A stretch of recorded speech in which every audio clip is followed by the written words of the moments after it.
Bonjour à toutes et bonjour à tous.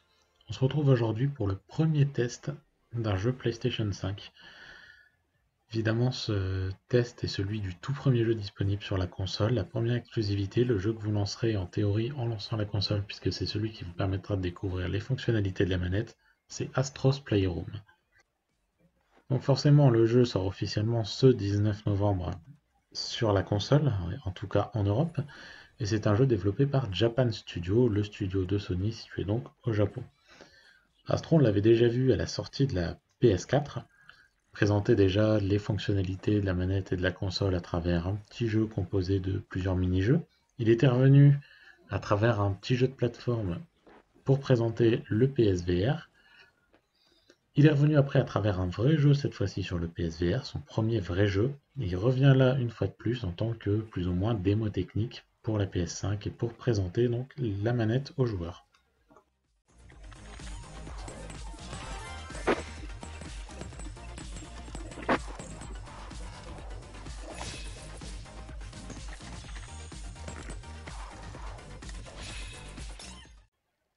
Et pour bien faire, cette fois-ci, ils ont décidé de faire un jeu qui va rendre hommage à toute la galaxie PlayStation depuis la sortie de la première console en 1994.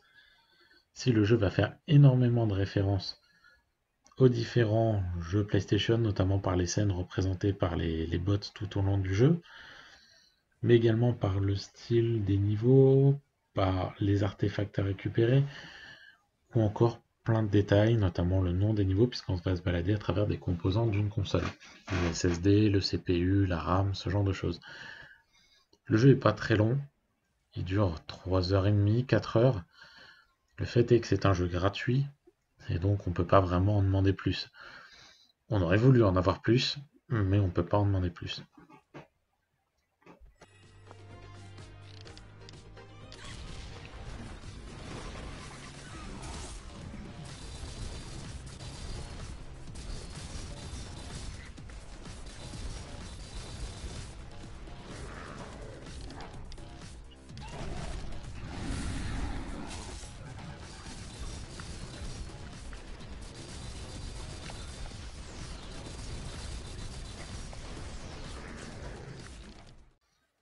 C'est donc un jeu de plateforme, plutôt classique, dans lequel on peut sauter, planer, courir, frapper, et c'est plus ou moins toutes les possibilités qu'a Astro. Il récupérera un arc à l'occasion, ou une espèce de petit fusil mitrailleur lanceur de boules de couleur à un autre moment.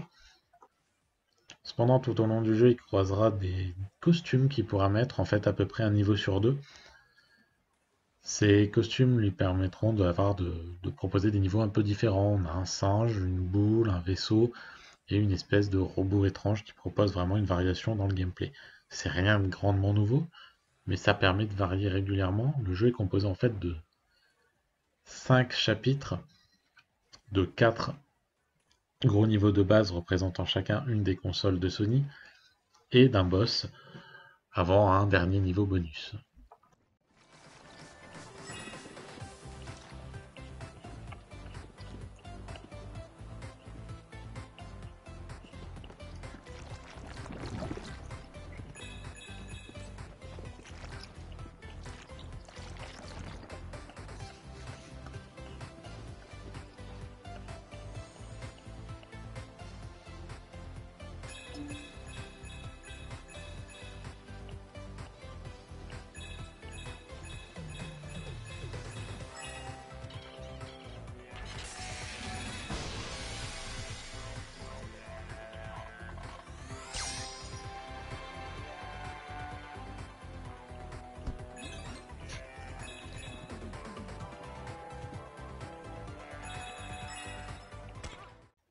Et au passage, tant qu'on parle du boss, on notera qu'il fait référence à une des premières grandes figures PlayStation, les plus jeunes pourront ne pas avoir connu ou avoir oublié, mais qui est vraiment très agréable à retrouver.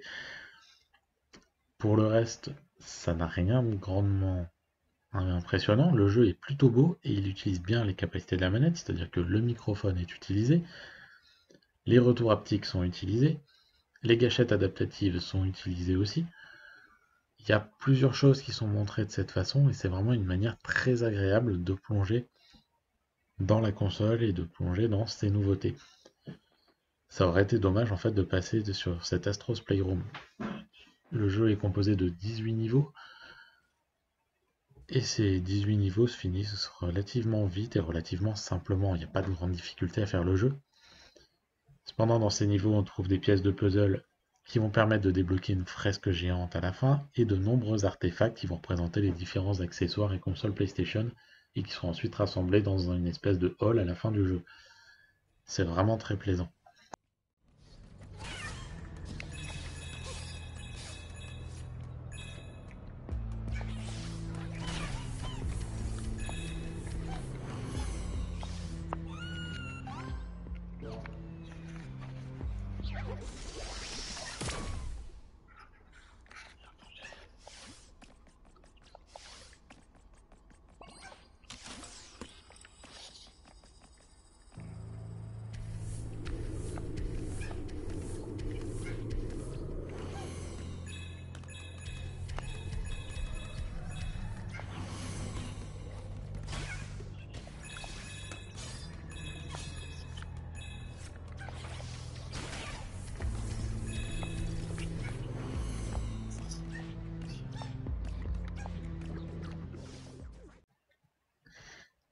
Mais ce n'est pas tout, puisqu'une fois le jeu fini, on aura quand même la possibilité, pour continuer à se faire un peu plaisir, d'avoir 8 niveaux qui sont en fait 8 courses, pas extrêmement difficiles, mais qui auront l'avantage de varier un peu le jeu, de varier un peu le gameplay. Ça permettra aussi de comparer ses scores au reste du monde et de faire, espérons-le pour vous, mieux que moi et de vous classer mieux que dans les 30 000, 40 millièmes mondiaux.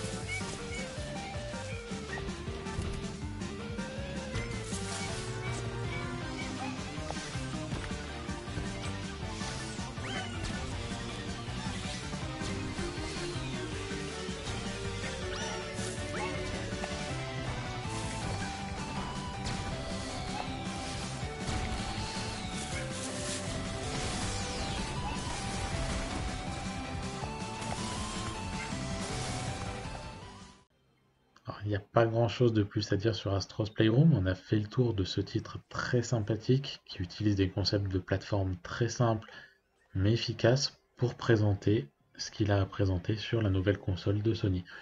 Alors, si vous venez d'acheter une PS5, ne passez pas à côté du jeu en vous disant que non, vous avez mieux à faire avec, je sais pas, Demon's Souls, Spider-Man ou autre Sackboy ou d'autres jeux. Faites-le, c'est pas très long et vraiment c'est très sympa et surtout ça permet de prendre conscience des capacités de la DualSense, notamment au niveau des vibrations.